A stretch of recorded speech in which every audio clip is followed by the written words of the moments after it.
ഈ youth league നേതാവ് TP Ashraf അലിയുടെ ബൂത്ത് കൂടിയാണ്. TP അഷറഫ് അലി ഉണ്ട്. ഈ രാവിലെ മുതൽ എങ്ങനെയുണ്ട്? നല്ല പ്രതികരണമാണ് ആളുകളിൽ നിന്നുള്ളത്. ഇത് ബൂത്തുകളിൽ 1000 വോട്ടിന് താഴെ വോട്ടർമാരെ നിജപ്പെടുത്തി 59 ബൂത്ത് അധികം ഉണ്ടായതുകൊണ്ട് തന്നെ നേരത്തെ ഉള്ളതുപോലെയുള്ള വലിയ ക്യൂവിലേക്ക് ഇതുവരെ പോയിട്ടില്ല. എന്നാലും താരതമ്യേന മോശമില്ലാത്ത രീതിയിൽ പോയി. ഏകദേശം ഇവിടെയൊക്കെ 17-20% അടുത്ത് വോട്ടുകൾ കയറി കഴിഞ്ഞു. ആളുകളിൽ നല്ലൊരു പ്രതികരണം കാണുന്നുണ്ട്. പിന്നെ പോരാത്തിന് നമ്മുടെ പ്രവർത്തകരും മറ്റൊക്കെ ആയിട്ട് ആളുകളെ കൊണ്ടുവരാനും മറ്റൊക്കെയുള്ള പ്രവർത്തനങ്ങൾ ഇനി അങ്ങോട്ടുള്ള മണിക്കൂറുകളിൽ തുടങ്ങിയാണ്. അതുകൊണ്ട് തന്നെ പോളിംഗ് നല്ല രീതിയിൽ വരും എന്നുള്ള പ്രതീക്ഷ തന്നെയുള്ളത്. ഈ മഴ ശക്തമായില്ല, എന്നാലും നേരിയ മഴയുണ്ട്. അത് എങ്ങനെയും പോളിംഗിനെ ബാധിക്കുമോ? അല്ല, ആളുകൾക്ക് താല്പര്യമുണ്ട്. എല്ലാവരും പൊളിറ്റിക്കലി വോട്ട് ചെയ്യാൻ വേണ്ടി തയ്യാറായി നിൽക്കുന്നവരാണ്. അങ്ങനെ ഏതെങ്കിലും തരത്തിൽ ആളുകൾക്ക് ബുദ്ധിമുട്ടാകുന്ന സാഹചര്യം ഉണ്ടെങ്കിൽ വിവിധ രാഷ്ട്രീയ പാർട്ടിയുടെ പ്രതിനിധികൾ ആ ആളുകളേക്ക് എത്തിക്കാനുള്ള സംവിധാനങ്ങൾ, വാഹന സൗകര്യങ്ങളൊക്കെ ഏർപ്പാട് ചെയ്തുകൊണ്ട് അതിനെ മറികടക്കാനും ആളുകളെ കൂടുതൽ വോട്ട് ചെയ്യിപ്പിക്കാനുമുള്ള എല്ലാ സജ്ജീകരണങ്ങളും എല്ലാവരും ഒരുക്കി തയ്യാറാക്കിയിട്ടുണ്ട്. ഈ അഷറഫ് അലി ഉൾപ്പെടെയുള്ള നേതാക്കൾ സ്ഥാനാർത്ഥിക്കൊപ്പം, ഈ യുവ നേതാക്കൾക്കൊപ്പം ഇത്രയും ദിവസം ഉണ്ടായിരുന്നു. ഇന്നിപ്പോൾ ഈ നാട്ടിൽ തന്നെ നിന്ന് ഓരോ ആളുകളെയും വീട്ടിലെത്തിക്കുകയാണോ?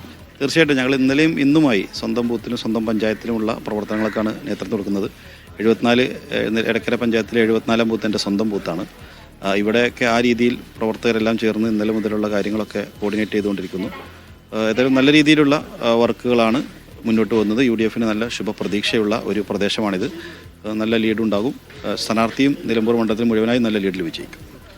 എന്തായാലും വിവിധ ഇടങ്ങളിൽ തെരഞ്ഞെടുപ്പ് പുരോഗമിച്ചു കൊണ്ടിരിക്കുകയാണ്. ഈ നിലവിൽ കുറഞ്ഞ ആളുകൾ മാത്രമാണ് ഈ ബൂത്തുകളിൽ ഉള്ളത്. അപ്പുറത്ത് ഈ മറ്റൊരു ബൂത്തുണ്ട്, അവിടെ ആളുകൾ നിലവിലില്ല. രാവിലെ പരമാവധി ആളുകൾ നേരത്തെ തന്നെ വോട്ട് ചെയ്യുക എന്നുള്ളതാണ്.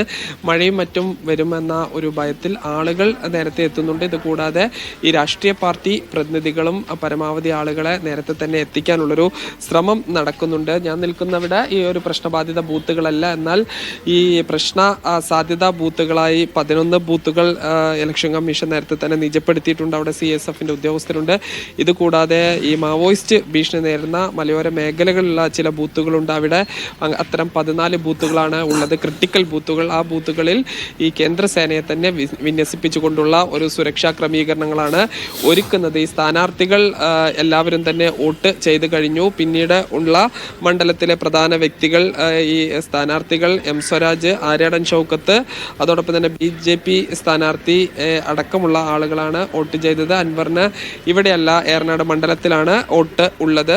ഇത് കൂടാതെ ഈ Nilambur Ayisha, DCC president VS Joy, Jamaat-e Islami Kerala Ameer P Mujeeb തുടങ്ങിയ ആളുകളെല്ലാം തന്നെ വോട്ട് രേഖപ്പെടുത്തി കഴിഞ്ഞു.